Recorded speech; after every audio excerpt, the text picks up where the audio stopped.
اینم فن بخاریه که با این دوتا پیچ این در میاد، مدل عوض میشه و مدل هم جا انداخت.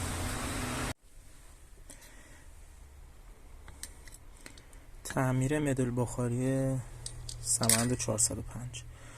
پایه اینجاش ببینید پایه‌اش کنده شده. این پایه کنده شدن باعث میشه مدل کار نمیکنه. حالا رو صفحش باز کردیم، پیچاشو باز کردیم، سیم بزنیم جاشو بس کنیم ببینیم بهتون نشون بدن.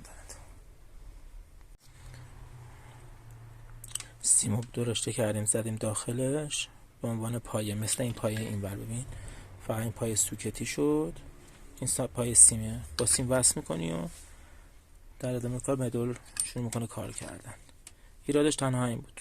حالا یه وقتی این خازن میترکن، یه وقت هم این آیسی اینجا احتمال داره خراب باشه. فعلا ایرادش این بود.